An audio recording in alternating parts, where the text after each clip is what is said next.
Major diplomatic shockwaves. Australia has expelled Iran's ambassador, suspended its embassy operations in Tehran, and will list the IRGC as a terrorist organization. Prime Minister Anthony Albanese says Iranian forces directed anti-Semitic arson attacks on Jewish sites in Sydney and Melbourne last year. This marks the first time since World War II that Australia has expelled an ambassador. Let's unpack what happened, why it matters, and what comes next. In October 2024, attackers set fire to the Lewis Continental Kitchen, a Jewish-owned restaurant in Sydney.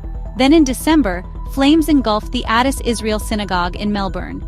No lives were lost, but the damage and fear were severe. At first, these looked like hate crimes, but intelligence later suggested they were directed from Iran. Albanese called them extraordinary and dangerous acts of aggression orchestrated by a foreign nation. He announced 3 key moves. First, Iran's ambassador Ahmad Sadeghi and 3 colleagues have 7 days to leave. Second, Australia's embassy in Tehran is closed, with diplomats moved to a third country. Third, the IRGC will be formally designated a terrorist organization. Foreign Minister Penny Wong called it historic, the first ambassador expulsion since World War II. The decision sparked immediate debate, both domestic concern and international ripples. Next, what the intelligence actually shows. A look at the evidence and why Canberra says this is more than isolated crime. ASIO chief Mike Burgess says Iranian diplomats weren't directly carrying out attacks in Canberra. Instead, the IRGC used a complex web of proxies and cutouts to direct individuals in Australia. The IRGC is known to operate through militant groups and hidden networks abroad.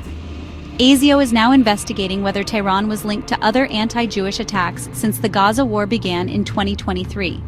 If verified, this would mean a state actor carried out terrorist attacks on Australian soil, a grave breach of sovereignty. International law treats this as a major provocation. Australia is explicitly accusing Iran of state-sponsored terror. By listing the IRGC as a terrorist group, Australia joins countries like the US and Canada, restricting finance, travel, and operations. It also signals to allies that Canberra is prepared to confront Tehran. This comes amid a turbulent diplomatic backdrop. Australia recently joined other nations in votes at the UN recognizing a Palestinian state. The move angered Israel. Prime Minister Netanyahu publicly criticized Albanese, calling him weak. Canberra fired back, saying strength is not measured by how many people you bomb or starve, stressing a different measure of leadership. Australia is walking a fine line, reassuring its Jewish community at home while taking a stance on Gaza abroad. The diplomatic cost may be high. Relations with Israel are strained even as Australia escalates against Iran. The designation isolates Tehran further and complicates regional diplomacy.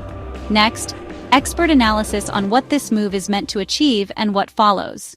Mark Kenny of ANU says Albanese's moves serve 2 aims: domestically to show toughness and reassure Jewish Australians, internationally to curb Iranian activity. Listing the IRGC raises the stakes. It makes operating in Australia harder for Iranian networks and isolates Tehran further globally. Iran has not yet officially responded. Expelling ambassadors often triggers retaliation. Could mean Australian diplomats expelled or tightened measures on Australians in Iran. There is also the risk of covert reprisals from IRGC-linked networks abroad. Australia must balance Middle Eastern partners, manage fallout with Israel, and prepare for security repercussions. From Sydney to Tehran, Canberra to Tel Aviv, the ripple effects of this decision will be felt worldwide. Do you think Australia made the right move by expelling Iran's ambassador and blacklisting the IRGC? Or will this escalate tensions further? Let us know in the comments.